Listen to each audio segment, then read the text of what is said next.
Tally ho, which is of course RAF speak for enemy aircraft spotted, sir.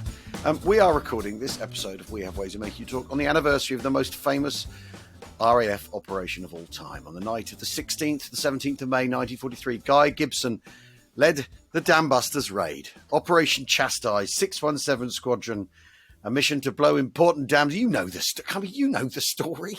I mean, this is. I tell you what, it would be an amazing publishing achievement to do the Forgotten Dambusters raid.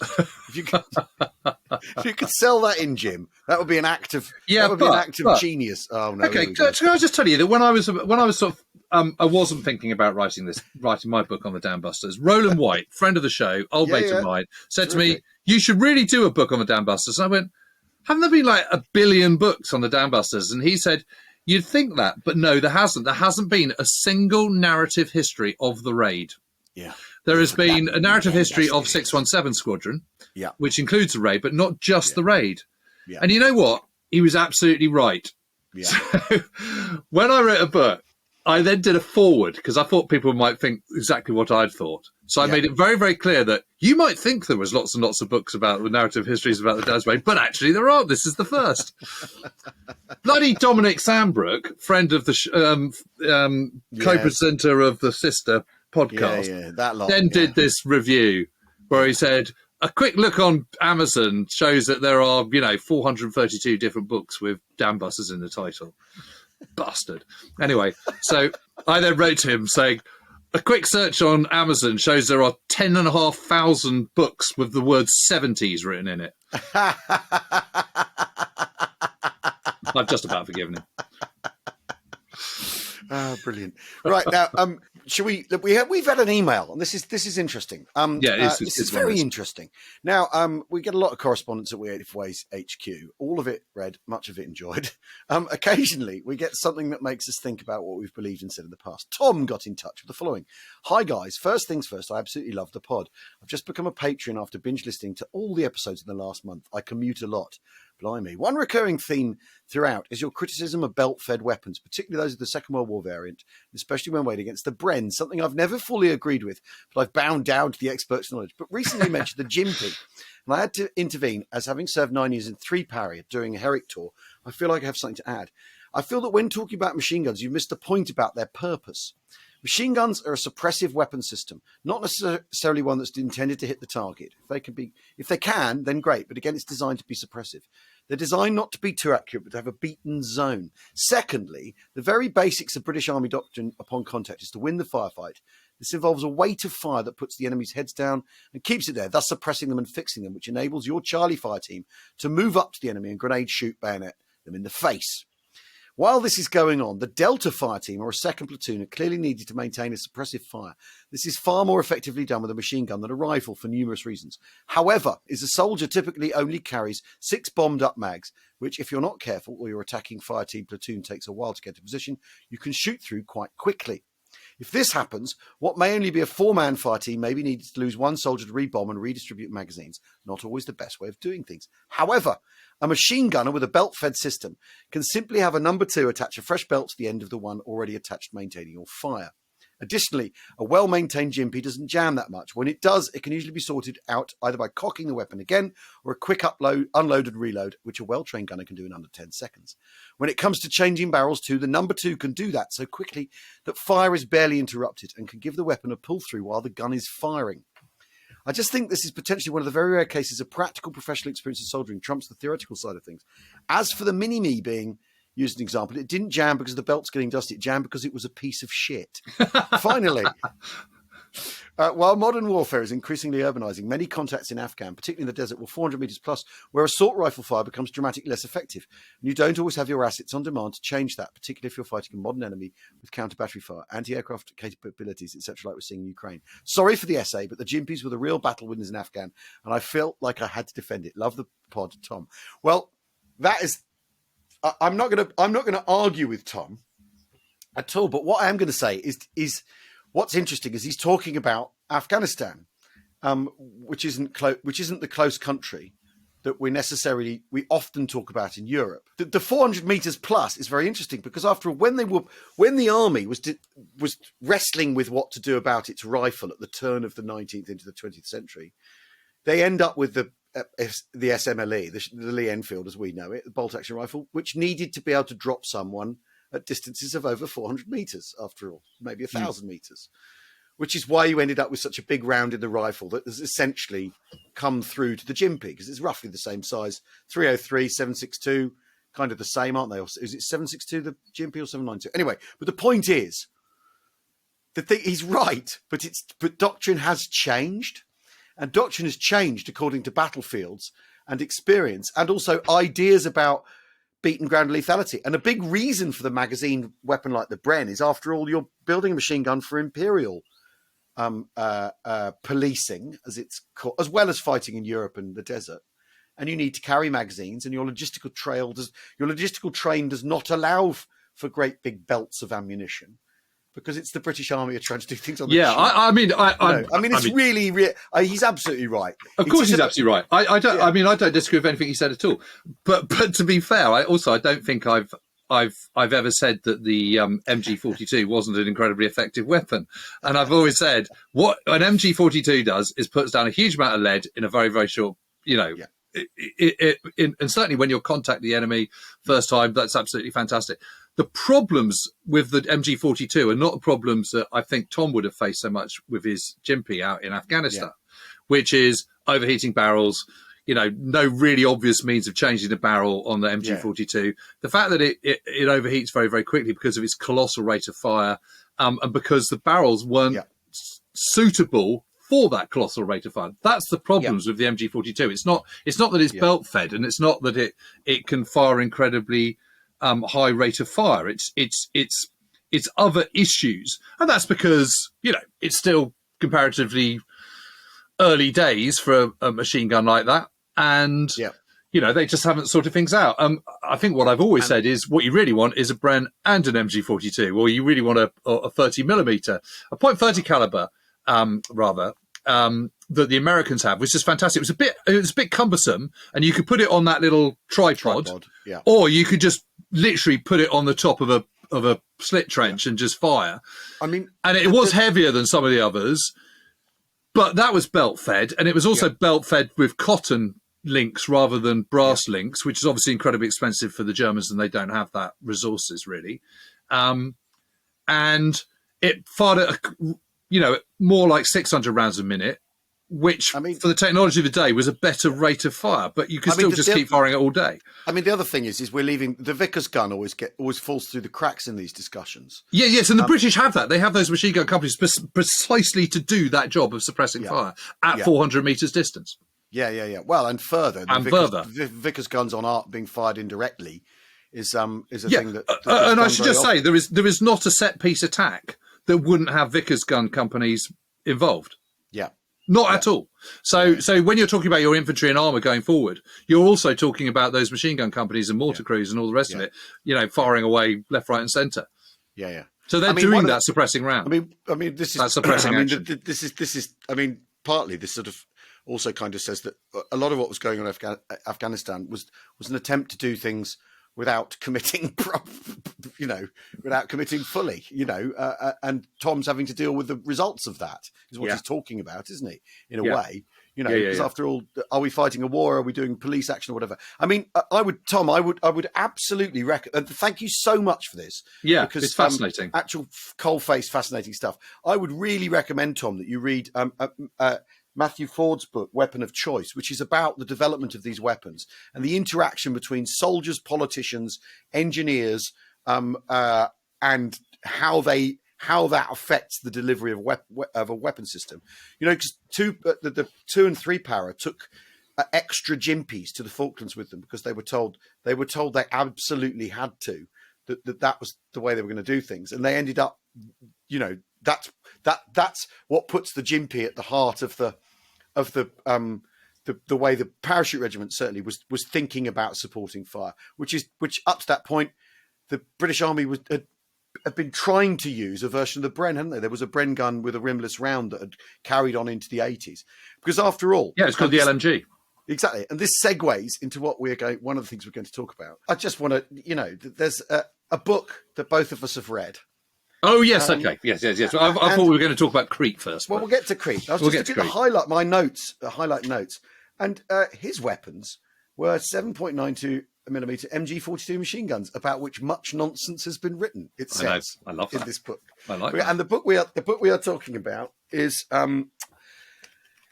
Victory in the West by the man himself, Peter Caddick-Adams. Yes, which is, and I read it. I was in Crete last week on holiday, and tried to have a break from. No, it's not possible. It's not possible. I wanted the war to be over just for 1 week, but it wasn't. It wasn't possible. You sound like Rachel. Yeah. And you sent me a PDF kindly sent me a PDF of Peter's book, and it's absolutely astonishing. I think it's the best thing he's written. Oh, by miles, by absolute miles, miles and miles and miles. Yes, what I love about it is his last book. That I remember the thing I really loved. The thing I really, I mean, apart from the fact it's comprehensive, giant, and I'm just doing the proof notes on my book. It is a big book. I mean, I'm going to hold it up for you now. Yeah. Well, that's a big book. It's not as big as its predecessor. No, it's definitely not. But what I really love in the Snow and Steel is that at the end he goes. There's a bit at the end where he talks about going around the battlefield and how he in the old days in NATO they used to practice for the Fulda Gap in the Ardennes and all that sort of thing, and how happy days of digging around in foxholes and finding shell casings and all that sort of thing. What's really great, I think, about Victory in the West is he's not saved that for the end. That's how the book reads throughout. So he'll suddenly go. When you go, when you go there, like I did in 1992, and with this old boy who pointed at the nape of the hill and said that's where I was and that's where they were. It's seeded through the book, and it's much more personal as a result, more intimate, and that makes the history more personal, more intimate, and reminds you that it's people and not chaps on maps and arrows and endless formations. Yes. And armies. He's brilliant on those little anecdotes, and terrific. I love the little bit where he's with this chap. He's talking about Operation Veritable, and he says, and I was actually with the commander of that particular unit some years ago, and we got, it was very cold and similar weather, and we didn't have hot chocolate that morning, but we did have a cup of tea, and or something words to that effect, or maybe they didn't have a cup of tea, but they did have a hot chocolate. We had hot chocolates. That's right. Yeah. And he pointed out this, and it did make me think, and yes, it reminds you of the human story, which as you know, I kind of think is the heart of our interest in it. But it also just gives you that unbelievable assurance that you're in an incredibly safe pair of hands. So that when he starts making judgments on things, you feel you can trust what you're reading. And I think trusting your author is really important. And one of the great tricks about narrative history, popular narrative history, is readability with authority. Those are the two. That's your little ridge line, your narrow ridge line. You're always trying to traverse. And if you go too far into the light reading, making it easy to read, you lose the authority. But if you go too much into the authority, you lose the reader because there's just too much detail. So it's a really hard line to walk, and I think he's nailed it in this one. That authority just becomes so instinctive and so easy to trust because of these. You think, here's a guy who's been walking this ground for 40 years. He knows what he's talking about. It's incredible. Just the sort of, and what's really great, and we talked about this last week, Paul Fassel and all that sort of stuff. What's really great is he paints in a whole sort of part of the American army, actually, of the US Army and their campaign that just doesn't feature, because after all, we've had the best part of 80 years of headline grabbing by some celebrity generals. Yes, keen on burnishing their reputations as warrior kings and all that sort of thing. I mean, Terry Allen, what an interesting man! Oh, what a guy! And also, he was amazing in North Africa and well, and then falls out with Bradley. Falls foul of Bradley because basically he lets his men drink. and do their R&R. And Troina takes too long. That's right. And he's not keen on saluting and all that. And so as a result, Bradley thinks, right, well, I need... And Bradley, after all, has reinvented officer training in the US and all that sort of thing, and is being a broom, not necessarily a new broom by this point. He's the broom, and he sweeps in and gets rid of Alan, which I think is really, really interesting. And the 10 American generals tend not to get second chances. If you're fired, you're fired. And what's interesting is Alan does get a second chance and comes back. And he's every bit as good, if not better. Oh, absolutely fantastic. Yeah, he's amazing. An amazing guy, and everyone loves him. Everyone thinks he's a top bloke. And just that Terry de la Meza Allen. That's a great right. name. But he's painting these people in, which I think is really, really interesting. Well, I mean, literally all of them, isn't he? I mean, yeah. There's not a single part of the US Army in the ETO that doesn't get covered.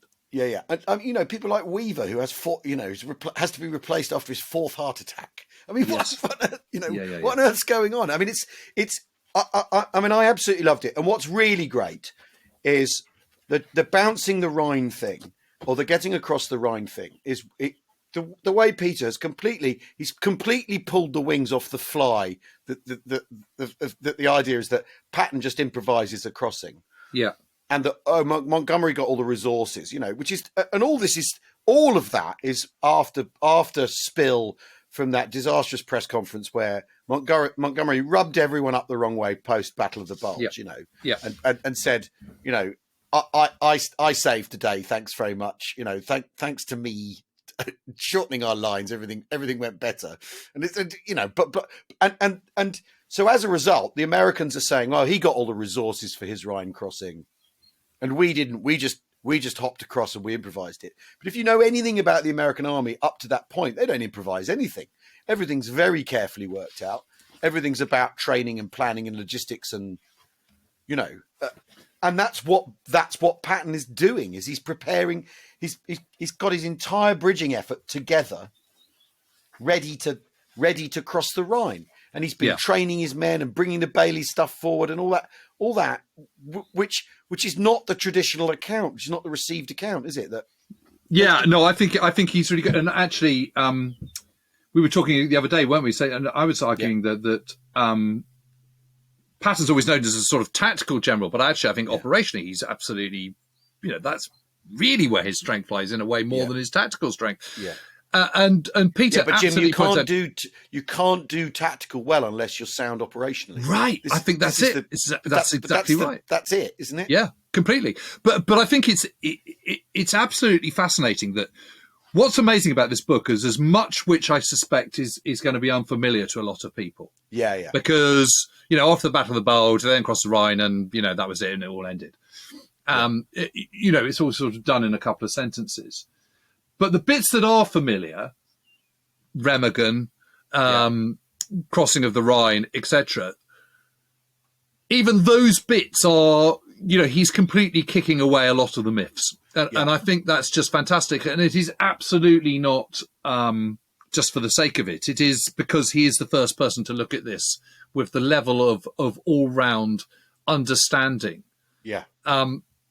And so he's able to put this into a kind of better context. I mean, there is simply no book. There has been no book like this. No, and the British part of Varsity Plunder.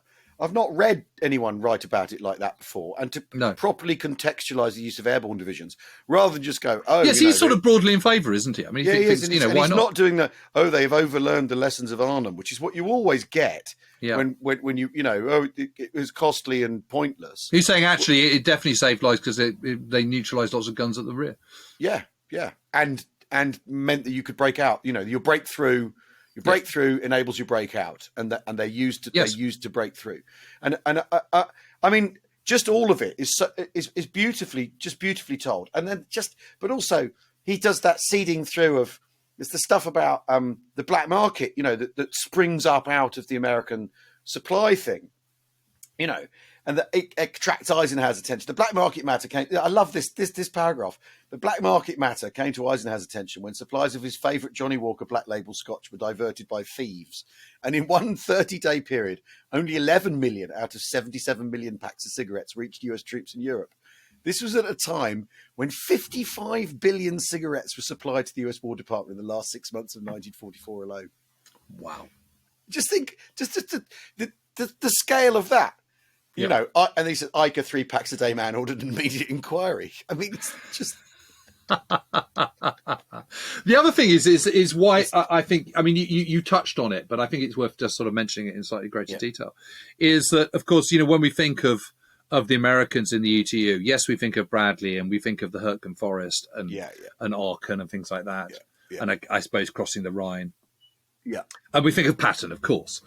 But we don't really think, you know, the Sixth Army Group. I mean, who's ever heard of Sixth Army Group? I suspect most people have.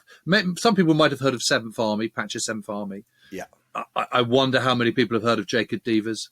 Yeah. I wonder how many people have heard of the First French Army. You know, Delattre, the general, fighting side by side with Seventh Army. Yeah. And what he really does is give full weight to Sixth Army Group, which is the one that lands Operation Dragoon on the 15th of August, 1944. Yeah. You know, around the south coast of France and moves its way up. And they have fighting which is every bit as tough and difficult and thorny as 12 Army Group, you know, with First Army and Third Army and Ninth Army and all the rest of it. I think he's really good at that. And I think he's really good at doing these little sort of potted character biographies of all the senior generals. Yeah. And suddenly they sort of come back to life again.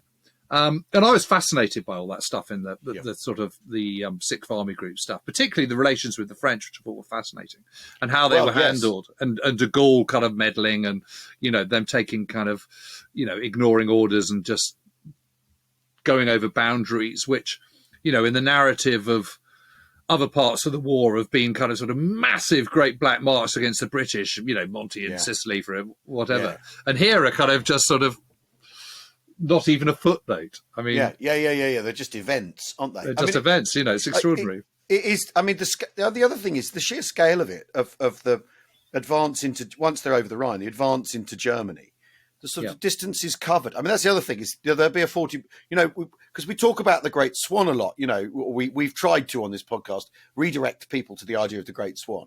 You know, with great distances being covered. Once they're in Germany, they're doing sort of 50 mile hops in a day. And the logistic for that, the Americans, obviously the German resistance has sort of dissolved, or coherent resistance has dissolved by this point, but it's nevertheless still extremely dangerous. You know, because of the invention of a man-portable anti-tank weapon, you know, because of the Panzerfaust, suddenly everything is really, really dangerous. And there are enough pockets of German diehards to exact a cost right to the end.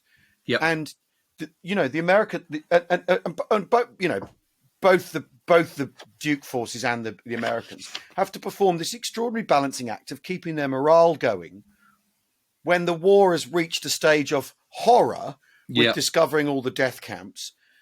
The peculiar business of some towns simply surrendering and other towns fighting to the last round. And there's, I mean, you know, it's like tossing a coin when you arrive somewhere in, you know, when an American outfit turns up in somewhere in Germany, it's a complete crapshoot as to whether they're going to be resisted or not, isn't it? Yeah. I mean, go on.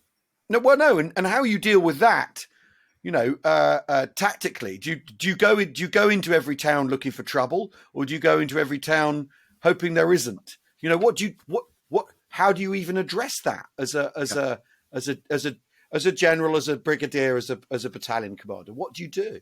I mean, it's an the book is so good. Well, I mean, one absolute example of that is Aschaffenburg, which I was particularly struck by, which is on the River Main. So they've crossed the Rhine, everything's going fine.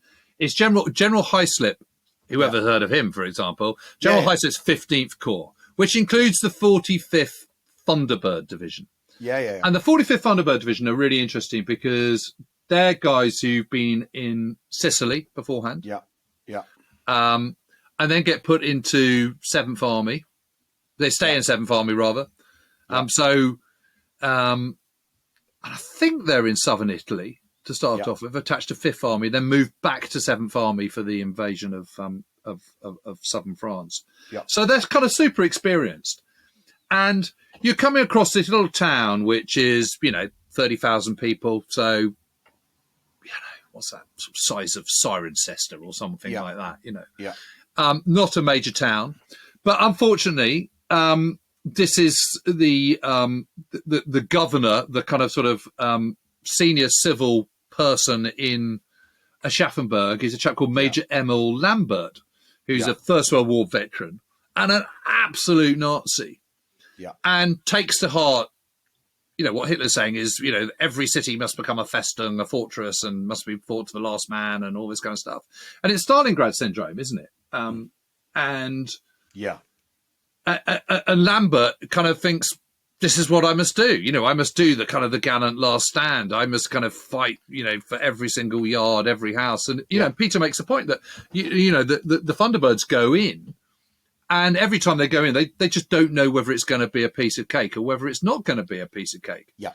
And this is one where it's not going to be a piece of cake because these guys have been told to fight. And it's a ad hoc mixture of Volksgrenadiers and Waffen SS and police and stragglers and old men and young boys. It's the usual story, armed with Panzerfaust and machine guns and rifles and pitchforks.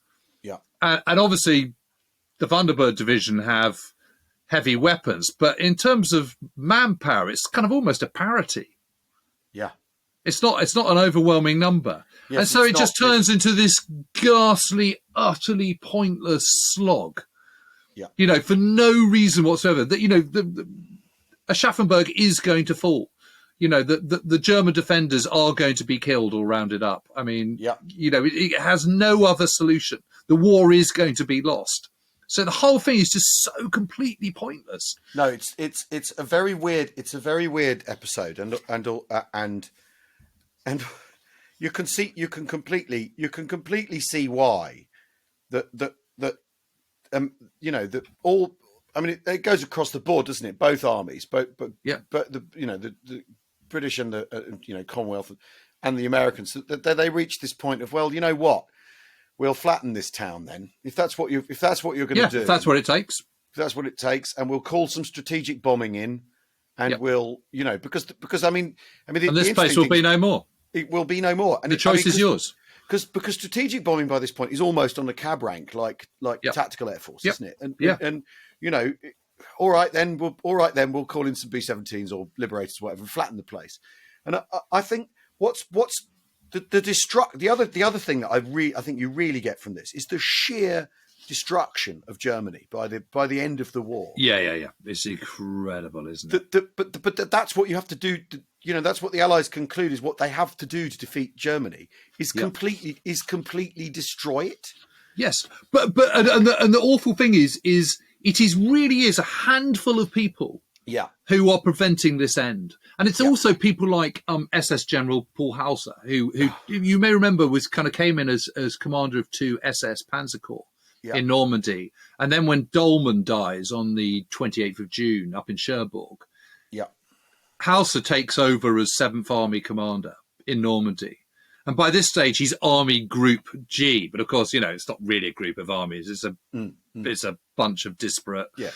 Well, it's little festungs and classic scratch force. Yeah. But he says on the 26th of February, he who gives up the fight is not only a coward, but he also betrays our women and children. All soldiers separated from their units who are found loitering on roads in towns with the trains claiming to be stragglers are to be executed on the spot. Yeah. And when the Americans finally do clear the town, they find loads of hanged Germans who've been killed with that kind of Todd Allen Verraten, death to all traitors written around their necks. And Lambert has been responsible personally for shooting a number of them, including a lieutenant under his command. I mean, it's just absolutely astonishing. Yeah, it takes 6 days. 6 days. Yeah. He says after 6 days of hand-to-hand fighting in the rubble, Aschaffenburg was finally prized from Lambert's fanatical army on the 3rd of April. The Mad Major did not commit suicide, but surrendered to Lieutenant Colonel Felix Sparks, commanding the 3rd Battalion of the 157th Infantry, who had directed much of the fighting. I mean, what a cock. Yeah. Well, but there's endless. That's another signature of this kind of resistance, isn't it? Is at the end of it, they tend to get in an aeroplane and fly away. The bloke has been encouraging everyone to jump in their feet with a stork. It's just It's just unbelievable. But as Peter points out, it's not a case of house to house fighting. It's room to room fighting. Yeah. I mean, it's just bonkers, isn't it? Yeah. Absolutely and often enough, it's running into cadet camps as well, isn't it? That tends to be a big problem, where you've got diehard NCOs and officers who are politically motivated, and then kids who don't know any better, who've been politically indoctrinated. I think it's a wonderful book, and I really, really hope it does as well as it deserves to. I mean, it's interesting, isn't it? Because on this podcast, we have these discussions about books. Obviously, we get contacted a lot about people who've got new books out and all the rest of it. And I'm always a little bit reluctant because I don't want us to turn into a book show.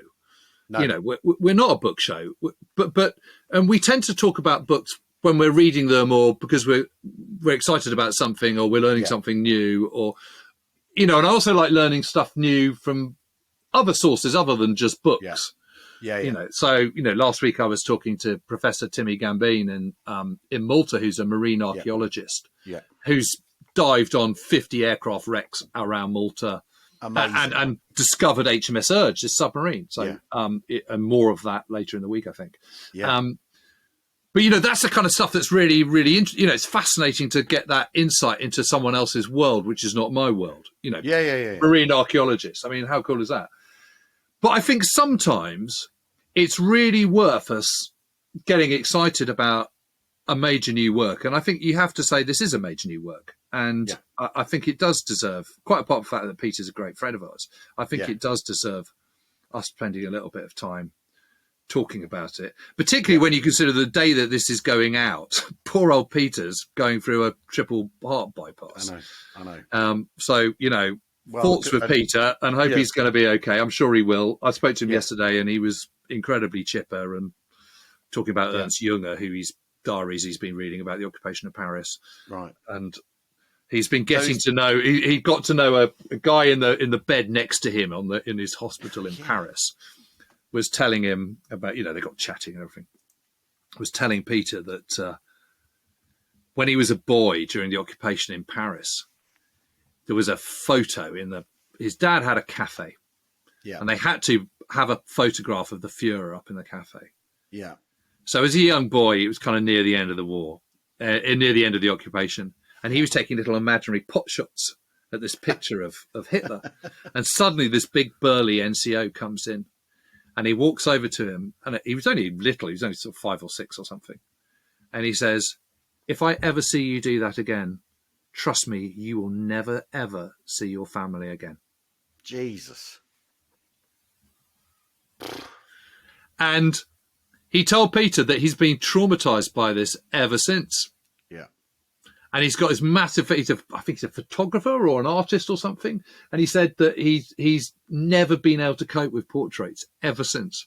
Just can't look at them. Yeah. Wow. I mean, blimey. Isn't that amazing? But it's typical of Peter that he would end up with someone who tells him a story. Yes, of course. That. Yeah, it's a 100% on brand Peter Caddick-Adams event. yeah. Even in his hospital bed. Even in his hospital bed. But anyway, listen, back to Crete, because you've been in Crete last week. Well, yes. Well, I'll tell you what we'll do. We're going to take a very, very quick break, and we'll be back in a second.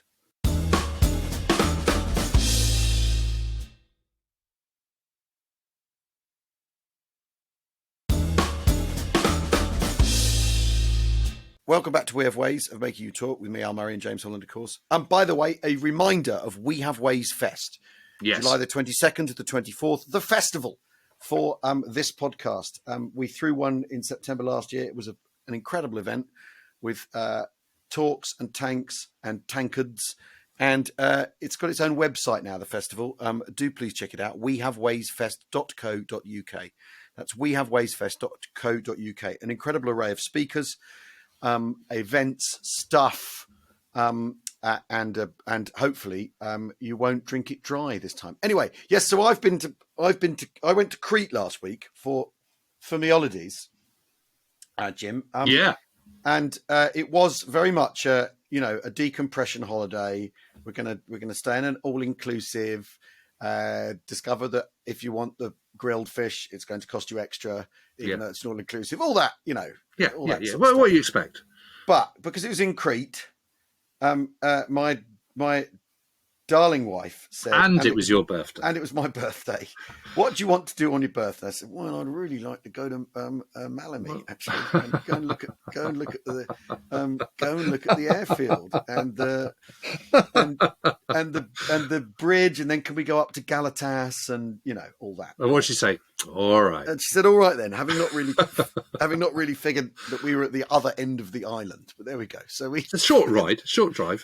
Someone drive. How short is short? Well, about an hour and a half. Well, it was much more than that. Anyway, but the point is, it was a 100% walking the ground revelatory experience. Because when you go under the Taverniti Bridge, which is there's a river that runs because Malami's on the coast. It's basically littoral land that's flat right on the coast, right? Which is why there's an airfield there, because Crete's a coastal strip along the top of the island, and then it's mountains behind. But it's essentially on the beach, Malami Airfield, and there's a river that runs to down the western end of where the airfield is. That's dry usually dry by May the 20th, by that part of the year. And there was some water in it when we were there the other day. But you could basically, there's a signpost, you go to the bridge. There it is, this great long bridge with, steel arches, or steel triangular structure. And we got there. And at the other end of the bridge, I could see there was a battlefield tour going on, right?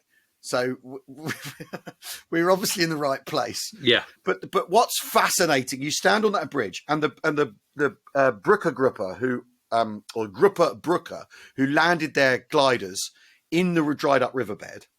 So just to one side because the idea was to capture the bridge, because it's about, airborne forces, coup de main. You need to coup de main something. So you capture the bridge. So you got control of in and out of the airfield for when you need it, right? Absolutely classic. And the guy on the ground puts his headquarters under the bridge. So you're there, but what's amazing about being on that bridge is you can see the windsock on the airfield. Wow, that's how close it is. Yeah, and then just up above it, so it's still an airfield. And it's still an airfield. It's a Greek. You're not allowed to take photos. There's a Greek military base on the side of Hill 107, one side of Hill 107, and you're allowed on the airbase. So they've got these old jet fighters all parked, dusty jet fighters parked. Yeah, I can imagine it. And there's an RAF. There's an old RAF, obviously an old RAF building there that they're turning into a museum that you're allowed in. But it's this whole thing. You come on this site at your own risk because it's a defence site, and there's lots of no photography bits around where the airbase is, where the base is on the side of the hill. And soldiers everywhere, or Greek equivalent of RAF regiment or whatever, everywhere. I bought a battlefield tour guide book, and the author goes on and on about put your camera away, you'll get into trouble. Greece is always 5 minutes away from war with Turkey. Remember that, and all that sort of dramatic stuff. But basically, the extraordinary thing is then you go up Hill 107, where there's the German graveyard, and it's incredibly well presented because there's a plaque from 2002 when they did a sort of when they kind of revised the graveyard, and there's a sign next to the plaque going, maybe the wording on this is wrong now. Maybe 20 years later, this wording feels a bit difficult, right? So that there's a sense of constant revision, German revision of the whole thing. Well, it's what I was definitely getting the sense of when I was in Germany the other week. Yeah, it's extraordinary, and then there's a really great installation in the sort of building at the bottom of the hill of Hill 107 or halfway up the hill of at the cemetery, and there's the stuff about straight up stuff about the atrocities on the island, the Fallschirmjäger murdering civilians and photographing it, the propaganda photographer who photographed it, who then turned himself in to the Allies because obviously he thought something really bad happened here, and I took the picture, so there's no denying it. And then all the, different stories of different people and different families and who the Fallschirmjäger were and let us home, and basically how entirely politically motivated they were, how they were, if we want to talk about Nazi Luftwaffe, here it is. Yeah. And there's 4,000 guys, or 3,900, I think, something like that, buried in this cemetery, and they're in the usual German thing of the stone on the ground. Usually a couple of guys to the grave. Yeah. There's one in the corner with, 2 names and then Fünf, unknown, unbekannt. I mean, which is pretty, it's a sobering place. Yeah. But the other thing that's sobering about it is you stand up there and you look down on the airfield and you can see the airfield. You can see every inch of the airfield from up on this hill. So you can see what a terrible, terrible thing it was to have done, to have abandoned this hill. And, you think, oh, God.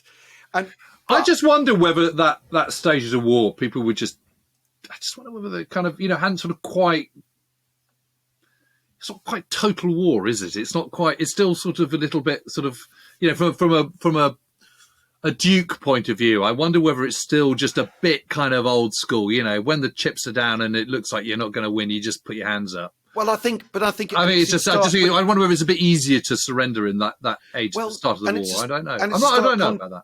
Well, it's a stark contrast to what we were just talking about. That by 1945, what you do is you destroy Germany, you level it, and because that's how you're going to win, rather than maybe we'll come off this hill and but so when we were down on the on the airfield, the bit that you're allowed on, there was an army headquarters. That's who that battlefield tour was. It was an army headquarters field trip called Exercise Mercury Resolve, where they were looking at classic. Yeah. where they were looking at the problems faced. And we actually ended up in a conversation about Auftragstaktik, because one of them goes, we've been talking about this. Oh, you were talking to them? Yeah. Great. And I'm going, you can't give this hill up. And one of them's going, well, I don't know, how good's the view from up there and everything. You're thinking, well, it's in cover for a start. Like, so you all you need to do is lead. I mean, obviously there is no, you've not got proper artillery on Crete, so leaving a foo up there is kind of academic. But you leave some. Well, they thought it wasn't a bad decision to abandon it. Well, no, they were saying, they thought it was a bad decision. They said you've got to really think about the decision. You can't just go, it's a terrible idea.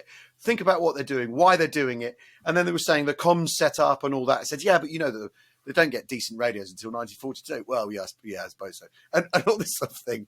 And then I got this tap on the elbow from the other half. Right, you're getting in. Come on. It's time to go. We're moving on. I just think that's absolutely nonsense. I think the whole of British strategy is about getting high ground. The whole but they were kicking it around. But it was also the fact that because the comms were so bad, it's that they were saying, they're talking about this idea that if you're in contact with the enemy, just what do you do? Do you stay put because that's where the enemy is being in contact with the enemy where the enemy is, or is it just that you're in contact with the enemy? Because after all, the Mercury battle plan is a series of ink spots. Yes, but if you're on top of Hill 107, you're going to know what the other dispositions are along that north coastline. I know. You're going to know that you've got key high ground because you can see the airport. You're going to equally know that the airfield is absolutely crucial to the whole thing. Yeah. And you're going to. I think it was absolutely disgraceful that it was abandoned. No, it's an appalling. You've got to stay there and slug it out and hope you get reinforcements. Yeah. No, it's terrible. Simple as that. There's no debate at all. I know. But I mean, it's just really interesting. And then, of course, Colonel Andrews sort of redeems himself later on. In the way he gets his men to fight, and one of the things that it's interesting. You talk about maybe paratroopers. It's blokes coming out the sky, and you think, what do we do now? You're being sci-fi attacked, aren't you? No, but you know what I mean. Well, obviously, but you know what I mean is it does feel like if you've got no air support, which at that point they haven't. No. The British on Crete have got the Duke forces got no air support at all, and a parachute armada comes at you. And you've heard all these stories about the paratroopers since the previous summer, it might just feel that like you're being outclassed technologically, and you think, you know what I mean? I mean, the other thing we talked about is if you're a Fallschirmjäger, and you've been dropped on Crete, it's not like being a paratrooper being dropped in Normandy, where there's this colossal navy behind you, shelling everything in sight, and a giant air force. You've got nowhere to go but forward if you're those Fallschirmjäger. And woods to hide in, and hedgerows to scurry along. So Auftragstaktik is sort of, if you want, you can call it that if you want, but it's also like there can be no withdrawal if you're in that situation. Yes. You know. Yes, you can't exactly sort of hunker up into a kind of dried riverbed, can you? Exactly, because you're reliant on the stuff you've landed with. You can only really go forwards or kind of or be killed. It's the sort of basics of it. But anyway, then we went up. But I was just going to say, but when you were there, I mean, one of the things I always think is so brilliant is when you are on the ground, is that one has a sort of picture in one's mind's eye, which is based around just picturing it and imagination and black and white photographs and all that kind of stuff. But when you're actually there, it is always different to how you imagined it was going to be. Oh, yeah, not entirely, but the way it all fits together, the kind of just how high Hill 107 is, well, for me, how low it is, or whatever. I mean, for you, what was it? How close it all is to each other. How tiny that space is. The contested space there is not very big at all. Was the thing I really took away from it. When you're on the Tavaniki Bridge, the airfield is over there. You know, it's at the end of the road, sort of distance. Yeah, interesting. And you could see that. So Fallschirmjäger, but also if you know you're in the riverbed, you could probably contain them in the riverbed. If you've got the high ground, if they get onto the airfield, it's flat. You can see every inch of the airfield from up on the hill. You've got Brents, they haven't. Yeah, but also the hill's not that big. So you sort of think maintaining a battalion position on there, the problem would be really one of congestion rather than coverage. I also think the other problem is just the messaging wasn't clear from the top. I mean, it's not clear from Wavell, it's not clear from Freiburg. I mean, why does France lose in 1940? Because it doesn't hold on to the nodal points. What do we mean by nodal points? We mean crossroads, key pieces of land, rivers, a town that has a sort of, a confluence of roads and rail networks or whatever. That's what Maleme is. It's a nodal point. And if you lose your nodal points, you lose. It's just as simple as that. And why isn't it? Why hasn't it been drummed into everyone that whatever happens, this is the key ground? Do not lose the airfield. Do not lose this ground. Why is it that a battalion commander is having to make these decisions? Well, because it should be absolute. Because his brigadier doesn't know what to do, and his brigadier doesn't know what to do because his general doesn't know what to do, because the field marshal doesn't know what to do. Yeah. It's just it goes right to the very top. Yeah, I mean, anyway. Then we went to Galatas, and Galatas is where there's that amazing counterattack where there's the blood curdling howl of all the British and Kiwi and Australian soldiers who storm the village and absolutely kick the Gebirgsjäger out and turn them over and that's a sort of dusty little Greek village on a hilltop. Amazing, and you could just pick. And we drove round around it looking. There's a museum there, but it was shut. We drove round around it looking for this museum, so we got a sense of the size of the place, the scale of it, and what that must have been like because it's uphill to the top of the village. Sits on top of the hill, so they go up a hill at dusk, and absolutely kick the bejesus out of the Germans there. Wow, and you do get the sense because after there are a series of actions where actually the Duke soldiers do very well, and the battalion level, and apart from the infamous Hill 107 decision, where actually they stop the Gebirgsjäger in their track, they stop the Fallschirmjäger in their tracks, and you sort of think the problem seems to be higher up, that you can get men to fight, you can get the infantry to fight. It's just that 5 days in, they're all the officers, all the brass 5 days in ago. Well, the men are awfully tired.